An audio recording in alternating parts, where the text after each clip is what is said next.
जो मैं बोलता हूँ वो मैं करता हूँ, जो मैं नहीं बोलता हूँ। जो तुम सोचते हो अगर वो तुम करते हो, लेकिन अगर जो तुम सोचते हो वो तुम कर नहीं पाते हो, तो क्या आपको ऐसा लगता है कि कॉलेज में आपको कोई नॉलेज नहीं मिल रही?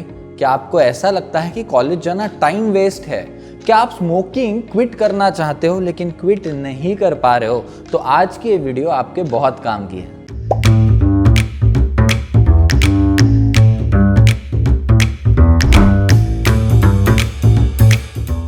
नमस्ते दोस्तों, welcome to beyond the belief. मैं सौरभ और आज के इस वीडियो में हम बात करने वाले हैं एक ऐसी साइकोलॉजिकल थ्योरी के बारे में जिसको हम सब ने लाइफ में एक्सपीरियंस कर रखा है।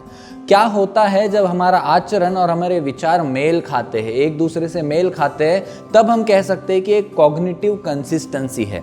लेकिन क्या होता है जब हमारा बिलीफ, हमारे विचार हमारे आचरण से, हमारे बिहेवियर से मैच नहीं करते, तो एक विसंगति पैदा होती है जिसे कॉग्निटिव डिसोनेंस कहते हैं। डिसोनेंस यानी कि मतभेद, और ये मतभेद हमें जिंदगी की छोटी घटनाओं में भी दिखाई देगा।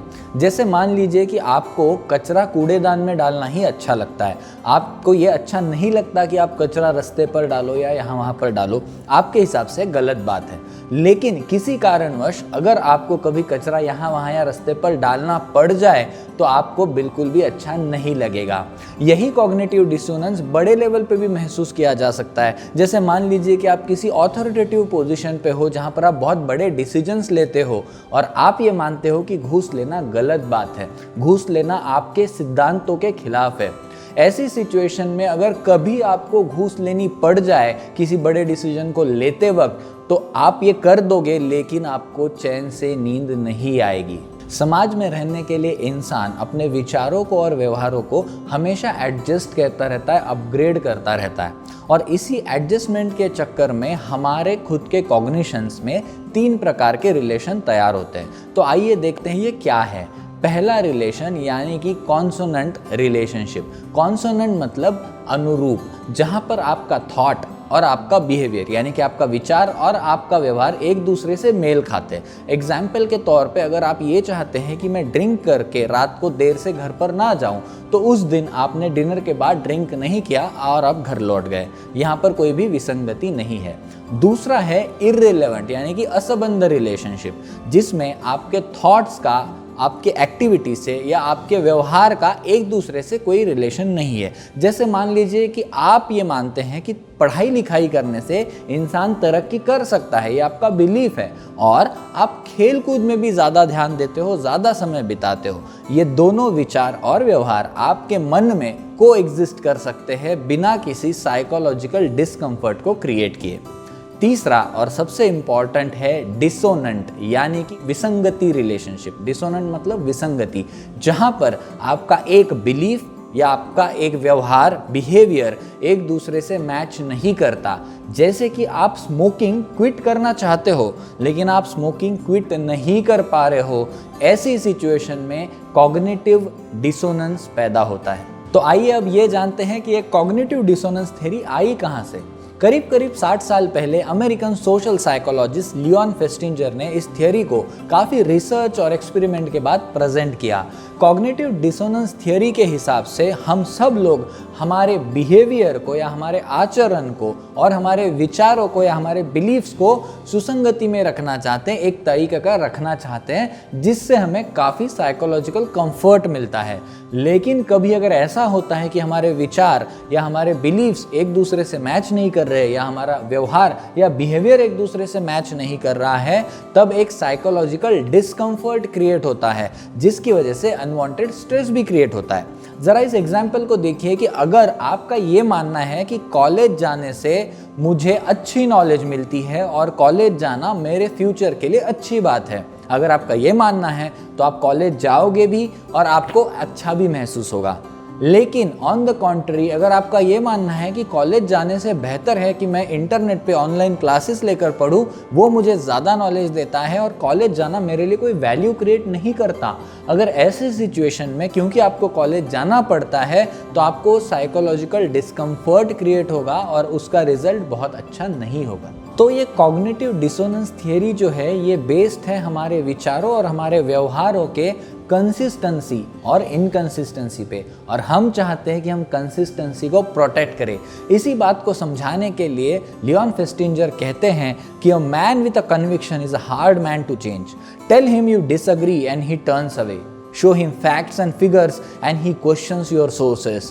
Appeal to the logic and he fails to see your point. तो आइए अब इस कॉग्निटिव डिसोनेंस थ्योरी को एक एग्जाम्पल के साथ अच्छे से समझते हैं।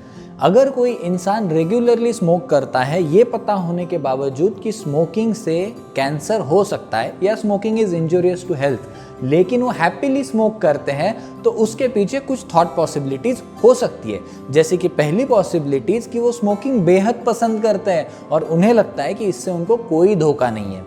दूसरी पॉसिबिलिटी ये है कि जितना लोग कहते हैं उतना भी धोखा नहीं है, तो मैं स्मोकिंग कर सकता हूँ।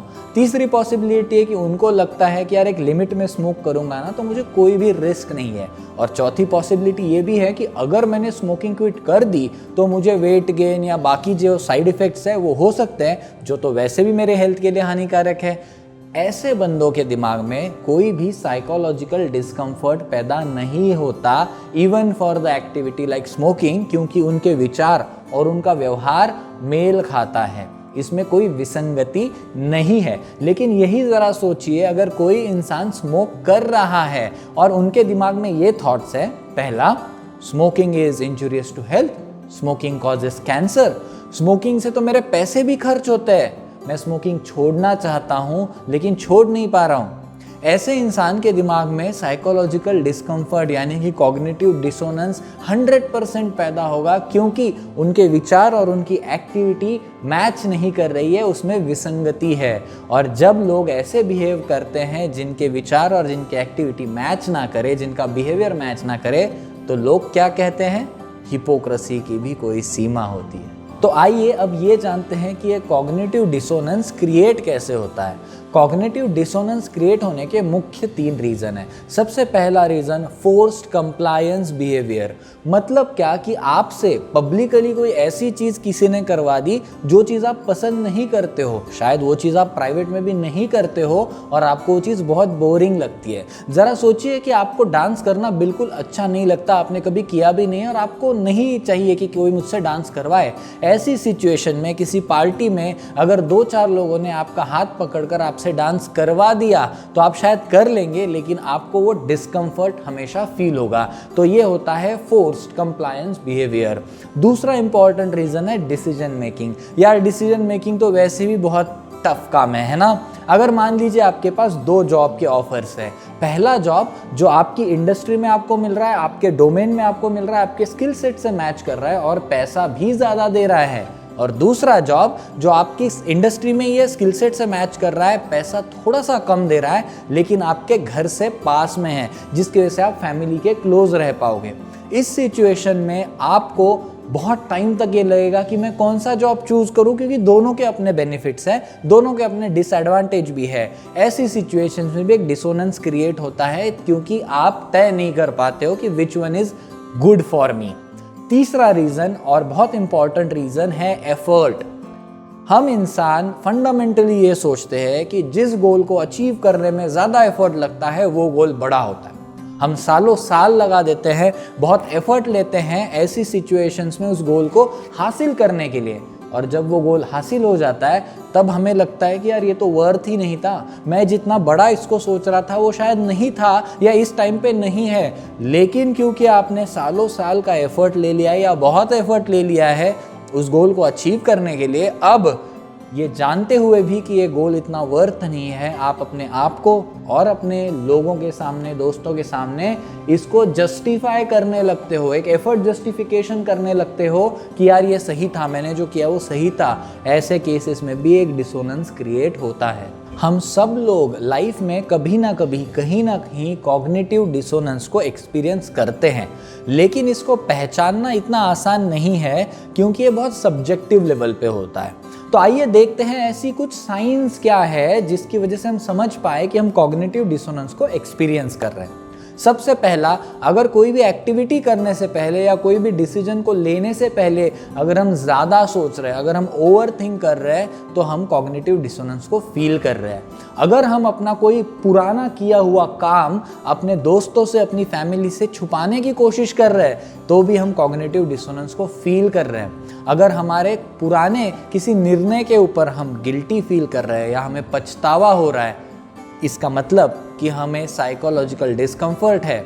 और अगर हमने ऐसा कोई काम कर दिया हो जो हमें नहीं करना चाहिए था, लेकिन सिर्फ पीयर प्रेशर के या सोशल प्रेशर के चक्कर में या fear of missing out, FOMO के चक्कर में आपने कर दिया हो, तभी भी आपको कॉग्निटिव डिसोनेंस फील हो रहा है। अगर आपको फियर ऑफ मिसिंग आउट यानी कि फोमो के बारे में और डिटेल में जानकारी चाहिए, तो हमारी बैंडवैगन इफेक्ट वाली वीडियो की लिंक यहाँ आपको आई बटन में मिल जाएगी, उस वीडियो को जरूर देखिएगा। तो अब हम ये जान चुके हैं कि कॉग्निटिव डिसोनेंस हमारे अंदर एक साइकोलॉजिकल डिस्कम्फर्ट क्रिएट करता है और ये डिस्कम्फर्ट हम में स्ट्रेस पैदा करता है, जो कि अच्छी बात नहीं है। तो आइए जानते हैं कि कॉग्निटिव डिसोनेंस को कम करने के या अवॉइड करने के क्या तरीके हैं। मुख्यतः 3 तरीके हैं। पहला तरीका है हमारे एग्जिस्टिंग बिलीफ को या हमारे एक्शन को चेंज कर दो। अगर आप ये सोचते हो कि कॉलेज जाने से मुझे नॉलेज नहीं मिल रही ही, तो आपके पास 2 ऑप्शंस है। पहला ऑप्शन कि आप कॉलेज जाना बंद कर दो, लेकिन ये बहुत रिस्की ऑप्शन है क्योंकि आपको उसकी वजह से डिग्री नहीं मिलेगी और आपका फ्यूचर में नुकसान हो सकता है। दूसरा ऑप्शन आपके पास ये है कि कॉलेज जाने का कोई और रीज़न ढूंढो, आप कोई और वैल्यू फाइंड करो जिसकी वजह से आपको कॉलेज जाने में अच्छा लगे, भले ही नॉलेज मिले या ना मिले। दूसरा इंपॉर्टेंट तरीका है कि हमारे एग्जिस्टिंग बिलीव्स के अंदर एक नया बिलीफ आप ऐड कर दो। ये किस तरीके से किया जा सकता है कि भले ही मुझे कॉलेज जाने से नॉलेज नहीं मिल रही हो, लेकिन मेरी सोशल स्किल्स इंप्रूव हो रही है, मेरी स्टेज स्किल्स इंप्रूव हो रही है, मेरी प्रेजेंटेशन स्किल्स इंप्रूव हो रही है। अगर आपने इस तरीके के नए बिलीफ सबसे अपने अंदर डाल दिए, तो आपको कॉलेज जाने का नया रीज़न मिल जाएगा और आपका कॉग्निटिव डिसोनेंस कम होगा। तीसरा तरीका है कॉग्निटिव डिसोनेंस को कम करने का, जहां पर आप उस एग्जिस्टिंग बिलीफ को दी हुई वैल्यू को रिड्यूस कर सकते हो। फॉर एग्जाम्पल, आपको लगता है कि यार कॉलेज जाना मेरे लिए बेनिफिशियल नहीं है बिकॉज वहाँ मुझे नॉलेज नहीं मिलती। आप इसको ज़्यादा भाव दे रहे हो। क्या होगा अगर आपने इसको देने वाली जो वैल्यू है आपके माइंड में, इस बिलीफ को, वो आपने रिड्यूस कर दी और आपने नए कई रीज़न ढूंढ लिए कॉलेज जाने के लिए, क्योंकि कॉलेज जाना आपके लिए और आपके फ्यूचर के लिए बहुत ज़रूरी है। इस सिनारियो में आपका कॉग्निटिव डिसोनेंस कम हो जाएगा और एक हैप्पी लाइफ आप जी पाओगे। कॉग्निटिव डिसोनेंस थ्योरी वैसे तो काफ़ी सारी रिसर्च बैक्ड है, काफ़ी सारे एक्सपेरिमेंट्स के बाद ये थ्योरी बनी है, लेकिन क्योंकि इसका कोई फिजिकल इम्पैक्ट नहीं है, एविडेंस नहीं है, तो इसे मेजर नहीं किया जा सकता।